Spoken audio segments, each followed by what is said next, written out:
Let's talk about Sunnah.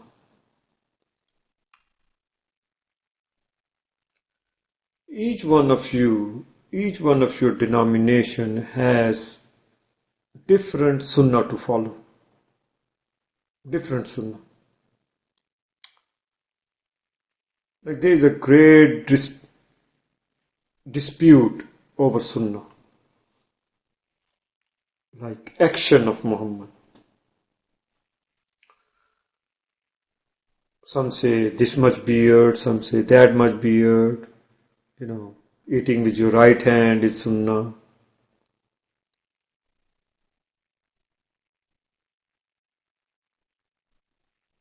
Sleeping with your wife in a certain way is Sunnah. Saying certain Arabic words, going to a restroom, coming out of restroom, how to take shower. These all are Sunnah. And good Muslim, you guys say, a good Muslim need to follow Muhammad's Sunnah.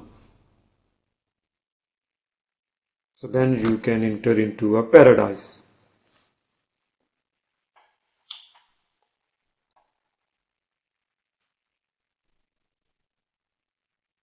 The thing is that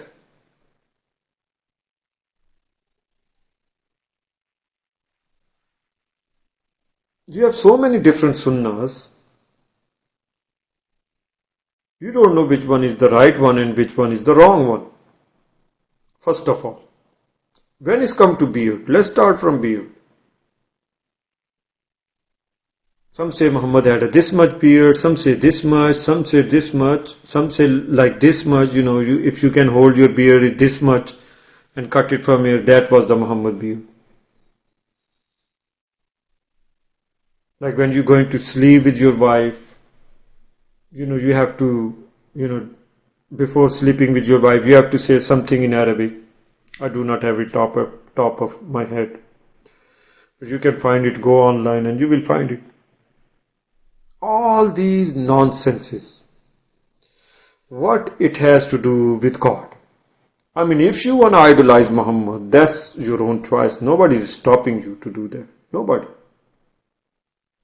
You worship him day and night. That's fine. Anyways, in your prayers, you tell Creator of the universe to send blessing on Muhammad. The prayers, the one you say, these are the prayers, you tell God what to do. You tell him, Allah, send the blessing to Muhammad. Muhammad listened that blessing and he replied. If 1 billion people send him blessing, he replied. Like he's a God, multitasking.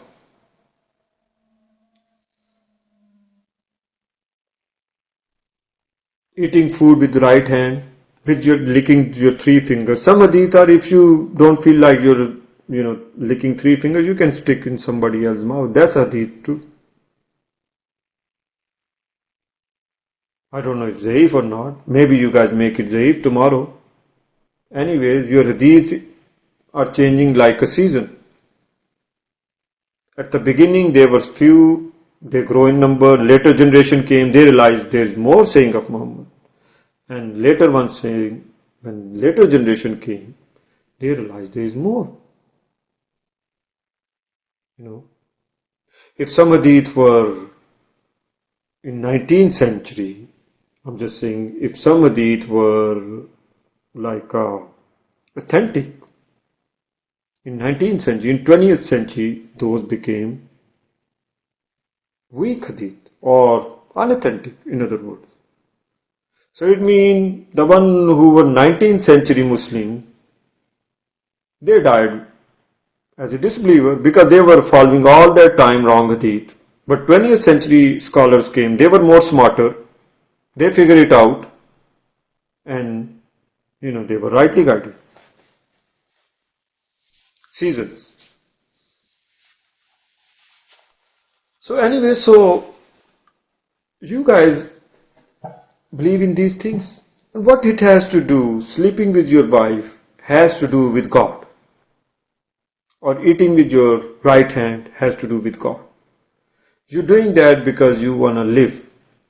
You eat because you live. You want to live. What I believe, why your earlier scholars say eat with your fingers, because in that time they saw civilized people eating with spoons. They could not afford one. Those scholars, they say, okay, make it unlawful. Tell these fools that Muhammad used to eat with his fingers and he used to lick his fingers. They're gonna believe it. These things has nothing to do with God. Eating, sleeping, going to restroom, all this. Going to restroom, saying some words in Arabic, you know, sneezing, calling your God during sneezing, which is not an act of cleanliness, you calling your God. If I sneeze on your face, you will say, hey, what you doing? You will slap me. But this is an act of cleanliness, and you saying, Alhamdulillah, praise to God. Like taking God's name in vain. And you are believers.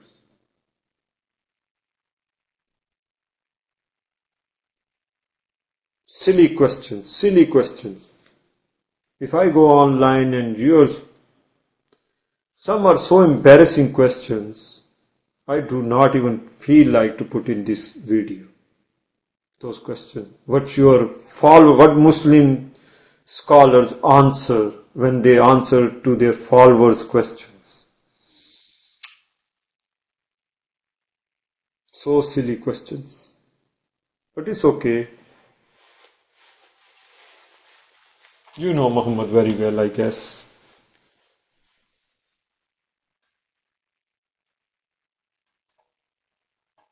Your scholars are the reason you cutting each other throats. For one denomination of Muslim, other is kafir. Yet this is the final religion by God. And final messenger by God. Muhammad. Last. That if somebody want to become Muslim, he don't know which one he need to follow. He don't know.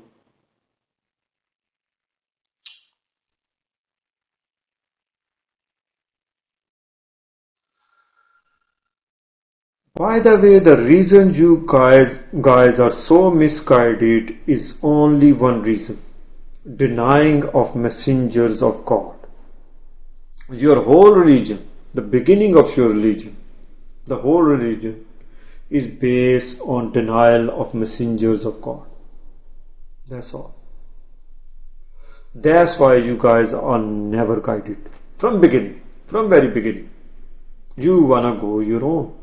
Because when messenger come, he come with new laws. There is no permanent law.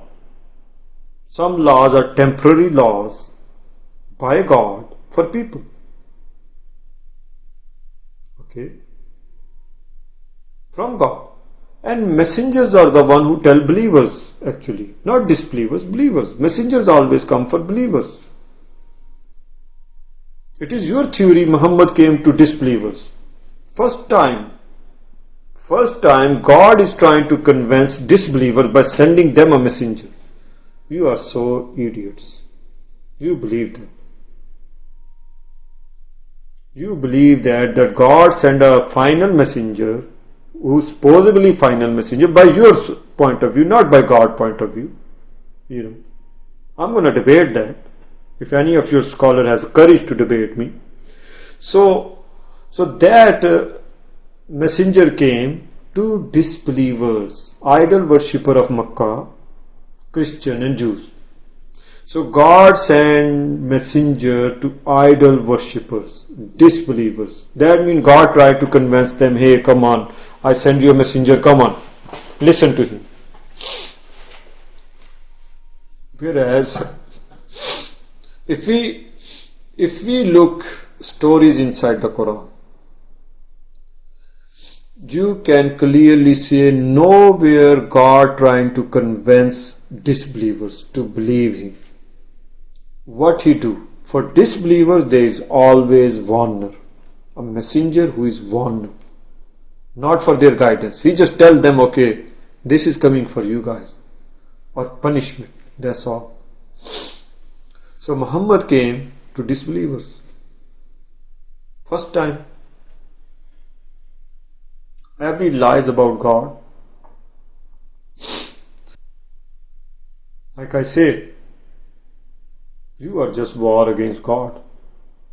You will be the loser end of the day. Nobody win God. Nobody.